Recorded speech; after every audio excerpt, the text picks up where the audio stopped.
On a global scale, capitalism has exhausted its potential to move humanity forward. But that doesn't mean that you can't have pockets of development. That stagnation isn't one homogeneous picture. You can still have areas where there's unevenness. And primarily what we see is stagnation in the West, the part of the world that used to dominate global capitalism. The fact that you have the most symptoms of stagnation and decline happening in the Western world, starting with the US, has huge implications for the radicalization that's producing our layer, millions of people that are drawing conclusions. But another way to kind of look at this sort of Western world, which feels like kind of a vague or fuzzy term, is the OECD countries. There's 38 of them. They're regarded as the high-income countries, the really developed countries. The OECD was a successor to the countries that received Marshall aid in Europe.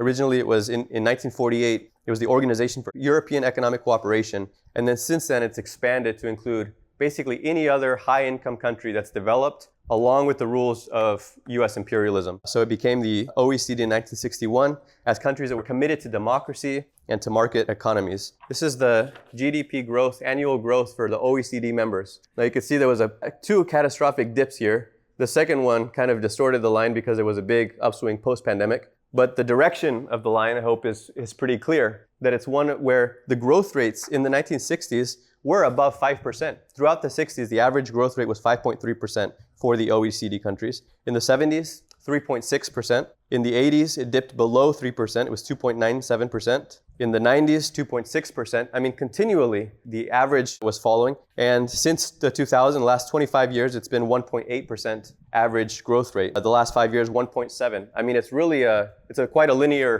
decline in terms of the economy.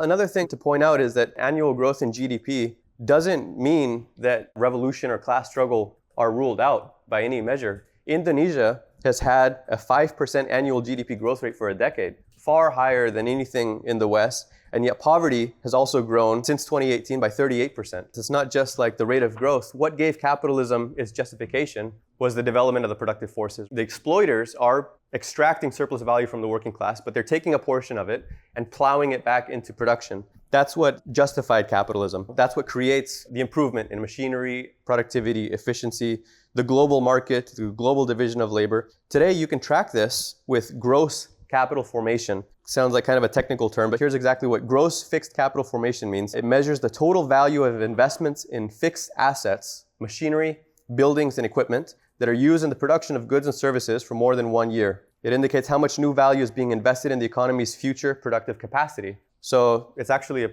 a pretty accurate measure of precisely what we're talking about. Are the countries investing in the means of production? Well, here's the gross fixed capital formation of the OECD countries. This is since 1970. The last one was as well. But as you can see, a very clear downward trend. The share of the economy that's being invested back into production, creating jobs, creating more efficiency, has been in a steady decline for more than 50 years. Here's gross fixed capital formation in China. You can see it's almost a mirror opposite. I mean, it's a remarkable uptick.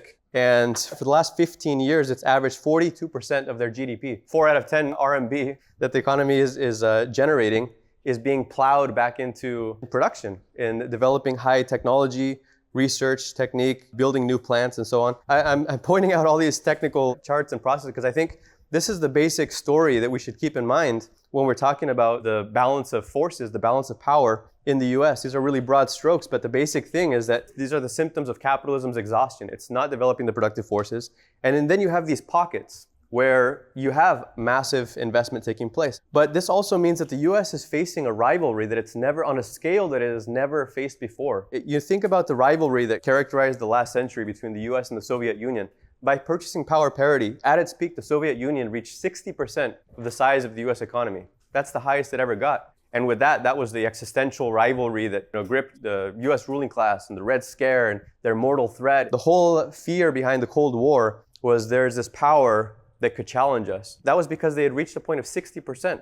The Chinese economy has grown to 130% of what the US is. It's already been surpassed. In the last 5 years, China produced 12 times as much steel, 3 times as many cars as the US, twice as much electricity. This has never happened. The US has never been surpassed like this industrially or economically before. And that's why this is such a historic turning point. And for the ruling class, it really is an existential, the degree of panic and the implications that are now kind of sinking in for the West are an existential threat.